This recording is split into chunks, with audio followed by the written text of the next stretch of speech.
All right, today we're diving into something really cool, a proposal for a new kind of documentary series.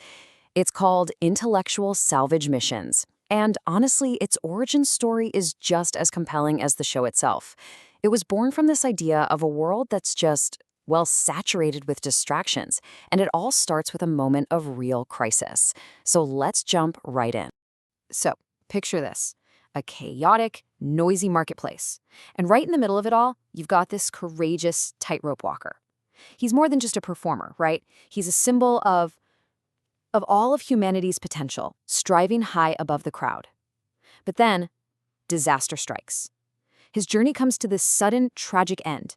He loses his balance and just plunges into the abyss. So you're thinking, okay, that's the tragedy, the fall. But what if it wasn't? I mean, yeah, the fall was shocking, but the real tragedy, the thing we're supposed to be paying attention to, isn't the broken body on the ground. To really get what's going on here, we have to look a lot closer at the scene, and maybe even more importantly, at the people who are watching it all happen from below. Okay, so let's really set the scene here. This marketplace, it's not just busy, it's a fever of shallowness. It's packed with a crowd that wants one thing: distraction. They're not looking for depth. And into this scene walks a philosopher, right? He's got this big, challenging message about purpose and striving, but nobody's listening. His words are just disappearing into the noise. And then something incredible happens. All those abstract words the philosopher was saying, they suddenly take human form. High above that completely indifferent crowd, a tightrope walker steps out onto a wire. And you realize, this isn't just some circus act. No way. This is it. This is the choice he was talking about, the choice to risk everything, to strive, to move forward over this giant abyss of just playing it safe. See, what the philosopher was trying to tell everyone was that humanity has these two fundamental paths it can take. And that critical choice, it's literally playing out in real time, right there, high above their heads. It's the choice between becoming something more or just holding that very idea of effort in total contempt. And this really breaks down that core conflict perfectly. On one side, you've got the path of what he calls the overman. Think of this as the spirit of becoming. This is the person who embraces risk, who's an internal architect of themselves. But on the other side, that's the last man, the spirit of contempt. All they want is a life with zero effort, instant gratification, just play it safe. And that sneering, contemptuous spirit, it actually shows up on the wire, embodied by a jester, there just to mock the walker. Okay, and this is the absolute crux of it. When the walker, taunted by that jester, finally falls, what does the crowd do? Are they sad? No, they're annoyed. Annoyed. Their entertainment was interrupted. That's it. And that complete, utter indifference, that is the ultimate expression of the last man. So you see, the tragedy wasn't the fall. It was that nobody cared. So, in the quiet, after the crowd moves on, the philosopher kneels down next to the fallen walker.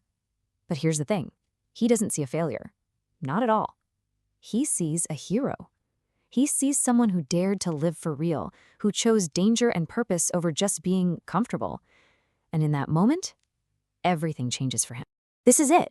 This is the big, soul-altering realization. The path forward, that tightrope, it's still there. It's a real path. The problem wasn't his message. The problem was his audience. He'd been speaking to the wrong people the whole time. He was trying to preach to this passive, indifferent crowd, not to the kind of people who might actually be willing to step out on that wire themselves. So his whole purpose shifts. It's not about converting the herd anymore. Forget that. His new mission is to seek out companions, other brave souls who are actually ready to engage with tough, meaningful ideas. He's not looking for an audience anymore. He's looking for other tightrope walkers. And that very epiphany, well, that's the genesis of this whole documentary series proposal we're talking about: Intellectual Salvage Missions. The whole idea is that the series is designed for those companions. It's made for the people the philosopher decided he needed to find. So what's the mission? It's exactly what the title says: to go on a series of intellectual salvage missions. The whole point is to go out and recover these powerful ideas, the ones that were maybe deemed too dangerous, too controversial, or just too inconvenient for the mainstream. And the key is, you don't treat them like dusty old history. You treat them like live wires for the world we live in right now. Okay, but that's a huge challenge, right? How do you make forgotten history feel like an urgent investigation? You can't just serve it up as a dry academic lecture. That's not going to work. You need a tool, a special kind of narrative engine that makes people want to step out onto that intellectual tightrope. And that engine has a name. It's called the uncanny hook. And it's a pretty brilliant idea. It's a strategic device that completely reframes the whole thing. It turns what could be a boring history lesson into a compelling mystery that you feel like you need to solve. It does this by asking questions like, why was this idea buried? Who wanted it hidden? It makes you feel like you're about to get access to some kind of secret, forbidden knowledge. Let's look at an example. So, say you're doing an episode on Hermetism.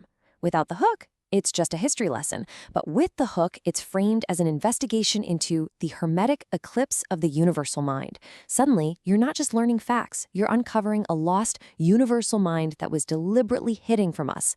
I mean, right away, the stakes feel so much higher. Or how about this one? An episode on the ancient cynics, Diogenes and his barrel, but the hook reframes it. Now it's about uncovering the anarchist logic of the ancient cynics. It's not about history anymore. It's about a dangerous set of ideas that threatens our modern way of life, our consumerism, a logic so radical it had to be silenced. All of a sudden, you're not in a classroom. You're at an intellectual crime scene. Here's one more, and it's a great one. The Pythagoreans. With this approach, we're not just learning about a squared plus b squared equals c squared. No, we're breaking the subversive silence of the Pythagorean sect. We're investigating a group whose knowledge was apparently so threatening, so subversive that their schools were literally burned to the ground. The whole point of the episode becomes finding out why. So you see the pattern here. The absolute core idea of this whole series is that it's a flat-out rejection of making content for the indifferent. It's not trying to win over that marketplace crowd we talked about at the beginning, not at all. It is built from the ground up for the intellectually curious. It's made for the companions. And in the end, the series leaves all of us with this final, really provocative challenge. It basically turns the mission over to you, to the viewer. It's asking us to become companions on this Salvage mission. It leaves you wondering, what other brilliant, powerful ideas have we all been convinced to ignore? What truths are just sitting there, waiting for us in our own intellectual margins, if only we have the courage to actually go and look for them?